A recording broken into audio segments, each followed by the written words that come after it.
15 বছর বিএনপির সঙ্গে নানান সুখে দুঃখে বিপদে আপদে মামলা হামলায় বিএনপির সঙ্গে ছিল। আসন্ন ত্রয়োদশ জাতীয় সংসদ নির্বাচনকে সামনে রেখে 238টি আসনে প্রার্থীর নাম ঘোষণা করেছে বিএনপি। তবে এই তালিকায় জায়গা পাননি দলের অন্যতম আলোচিত সমালোচিত নারী নেত্রী, সাবেক সংসদ সদস্য ও সিনিয়র আইনজীবী ব্যারিস্টার রুমিন ফারহানা। সোমবার সন্ধ্যায় বিএনপির মহাসচিব মির্জা ফখরুল ইসলাম আলমগীর প্রার্থী তালিকা প্রকাশের পর থেকেই সামাজিক যোগাযোগ মাধ্যমে বিষয়টি নিয়ে ব্যাপক আলোচনা শুরু হয়। অনেকেই জানতে চাচ্ছেন, দলের এমন একজন আলোচিত নেত্রী কেন ধানের শীষ পেল না? তবে কি রুমিনের বিরুদ্ধে আওয়ামী লীগ সংশ্লিষ্টতার যে অভিযোগ উঠেছিল সেটি কি সত্য হলো? ধারণা করা হচ্ছে এই মুহূর্তে রুমিন ফারহানাকে নিয়ে বিএনপি আছে চরম বিপাকে। এ কারণে তাকে মনোনয়ন নাও দেয়া হতে পারে। যদিও নাম ঘোষণা হবার পরে রাতেই দেশের একটি বেসরকারি টেলিভিশন চ্যানেলে প্রতিক্রিয়া জানিয়ে রুমিন ফারহানা বলেন, আমার মনোনয়ন আপাতত অন হোল্ড অবস্থায় রয়েছে। এখনো প্রায় 63টি আসন ঝুলে আছে।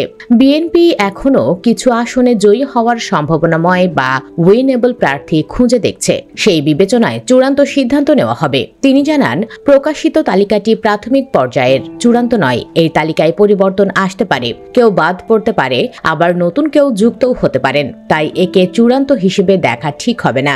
রুমিন ফারহানা আরও জানান, বিএনপি বর্তমানে আসন ভাগাভাগির আলোচনায় ব্যস্ত, বিশেষ করে গত 12 থেকে 15 বছর ধরে সহযোগী থাকা দলগুলোর সঙ্গে। তিনি বলেন, কিছু আসন আমরা জোটের সহযোগী দলগুলোর জন্য কনসিডার করছি। পাশাপাশি নতুন কিছু দলের সঙ্গেও জোটের সম্ভাবনা নিয়ে আলোচনা চলছে। মনোনয়ন বঞ্চিতদের প্রতিক্রিয়া প্রসঙ্গে তিনি বলেন, বড় দলে প্রার্থীর সংখ্যা বেশি হওয়ায় কিছুটা হতাশা স্বাভাবিক, মন খারাপ হওয়া মানবিক। তবে এটি দীর্ঘস্থায়ী হবে না।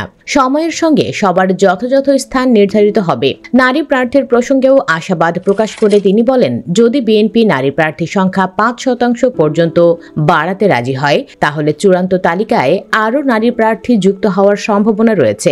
এদিকে অনেকদিন ধরেই বেশ আলোচনায় আছেন রুমিন ফারহানা। তার কথায় বারবার ফুটে উঠেছে শেখ হাসিনা এবং তার দলের জন্য মায়া কান্না। বারবার তিনি আওয়ামী লীগকে ফেরানোর জন্য চেষ্টা করেছেন।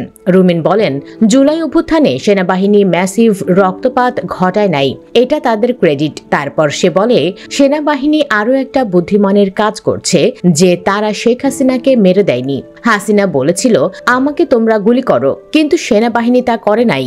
যদি করত, তবে আজকে যে আওয়ামী লীগের বিচারের কথা উঠতেছে সেটা না উঠে বরং শেখ হাসিনাকে তারা দেশপ্রেমী বা দেশের জন্য অকাতরে জীবন দেয়া নেত্রী সাব্যস্ত করত।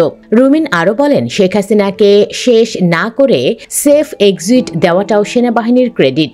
সেফ এক্সিট দিছে বলে আজকে শেখ হাসিনাকে ট্রায়ালের মুখোমুখি হতে হচ্ছে।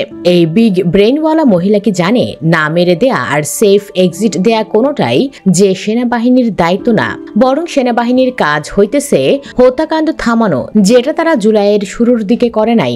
সেনাবাহিনী যদি হাসিনাকে হেফাজতে নিয়ে সেদিন হত্যাকাণ্ড বন্ধের ঘোষণা দিত, আজকে হাসিনার বিচার সম্পন্ন হয়ে যেত। অথচ রুমিন ফারহানা বলতেছে, সেফ এক্সিট দেয়াই হইতেছে সেনাবাহিনীর কাজ। এরকম অনেক ছোট ছোট বিষয় আছে যেগুলো রুমিন ফারহানাকে শেখ রুমিনুর রশিদ বানিয়েছে। সুপ্রিয় দর্শক, আপনি কি মনে করেন, তাকে নমিনেশন না দেয়াটাই কি ঠিক হয়েছে? কমেন্ট বক্সে জানিয়ে দিন আপনার মতামত। ভিডিও ভালো লাগলে লাইক দিন এবং শেয়ার করুন, আর অবশ্যই চ্যানেলটি সাবস্ক্রাইব করুন। ধন্যবাদ।